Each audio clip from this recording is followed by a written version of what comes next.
She told me it was a business trip, 3 days in Denver, a conference her firm had been planning for months. It's mostly meetings, she said, tossing blouses and heels into her suitcase. Boring stuff you'd hate anyway. She laughed as she said it, but her laugh didn't quite reach her eyes.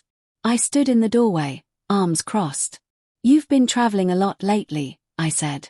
3rd trip in 6 weeks. She paused, folding a blouse carefully. That's what happens when you get promoted, she said lightly, then looked up and smiled. You trust me, don't you? The question was casual, but the way she asked it, almost challenging, made my stomach twist. Of course, I said. I just miss you. She came over, wrapped her arms around my neck, kissed me softly. Then stop worrying, she whispered.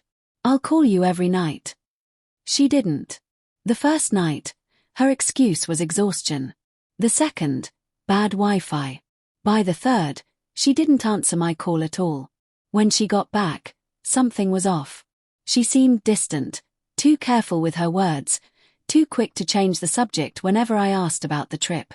She mentioned a few co-workers I'd never heard of, spoke vaguely about networking dinners. I wanted to believe her, I really did. But beneath her calm tone, something felt hollow.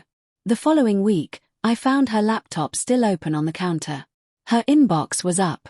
I didn't mean to look, at least, that's what I told myself, but my eyes caught a message subject line that froze me in place.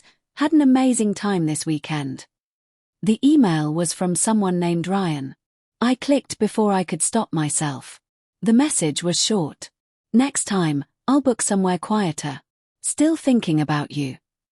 She had replied. You're terrible. I can't stop smiling. My vision blurred for a moment, the words swimming on the screen. When I finally exhaled, it came out as a shudder. I didn't confront her right away.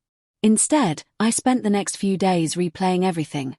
Her sudden work trips, the new perfume, the way she guarded her phone. Each memory sharpened like glass cutting through the fog of my denial. By Friday, I couldn't take it anymore. I told her I had a surprise planned, a weekend getaway. Just us, I said.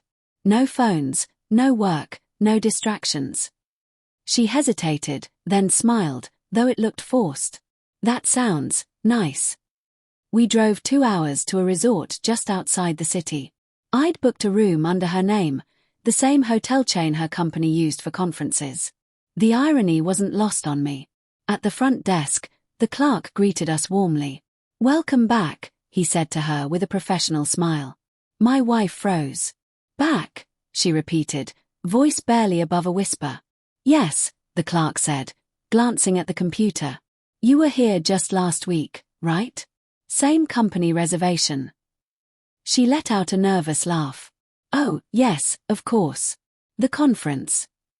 He nodded, typing something, then slid 2 key cards across the counter. Room 314. Enjoy your stay. But when I looked down, one of the keys said room 317. Excuse me, I said. You gave us 2 different room numbers. The clerk frowned. Oh, sorry about that.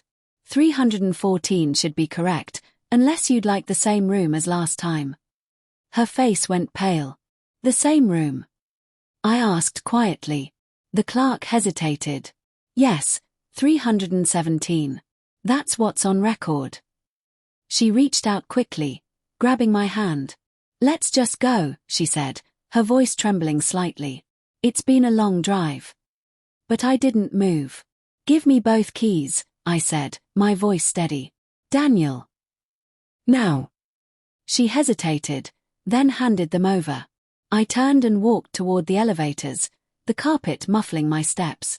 She followed close behind, saying my name like a warning. The elevator doors slid shut, trapping us in silence. I could hear her breathing, uneven, anxious. When the doors opened, I stepped out and went straight to 317. The hallway smelled faintly of bleach and stale perfume. My hand shook as I slid the key card in. Please don't, she whispered. The lock clicked open. The room smelled familiar in the worst way, like her perfume, faint but unmistakable. The bed was neatly made, but the air carried a ghost of something intimate. I crossed to the desk. There was a receipt lying there, half tucked under a notepad. Dinner for two. 2 glasses of wine. 1 king suite booked under Ryan Miller. Her voice broke behind me. Daniel, please, let me explain. Explain. I turned, shaking my head slowly. You told me this was a business trip. You swore you'd never lie to me. She stepped closer, tears welling. It started as work, she said. His from corporate. I didn't plan for it to happen. You didn't plan for it, I repeated bitterly. But it happened. Her face crumpled. I was lonely. You've been distant for months, always working late, always distracted. I just wanted to feel wanted again. I let out a humorless laugh. So you fixed that by sleeping with your boss? It wasn't like that, she whispered. It wasn't about sex. Then what was it? I snapped. Love. Excitement. What did he give you that I didn't? She didn't answer. Just stared at the floor, silent tears sliding down her cheeks. I looked around the room again, at the bed, the untouched pillows, the view out the window. This was where she had been while I sat at home, waiting for her to call. I walked toward the door. Daniel, please, she said, her voice breaking. Don't leave like this. I stopped, my hand on the doorknob. You already left, I said quietly. I'm just catching up. The door closed behind me with a final click. I didn't drive home right away. I sat in the car in the parking lot, staring at the rain streaking across the windshield. The image of her face, pale and desperate, replayed in my mind over and over. I wanted to hate her. God, I wanted to. But all I could feel was emptiness. After a while, I started the car. My phone buzzed, her name flashing across the screen. I didn't answer.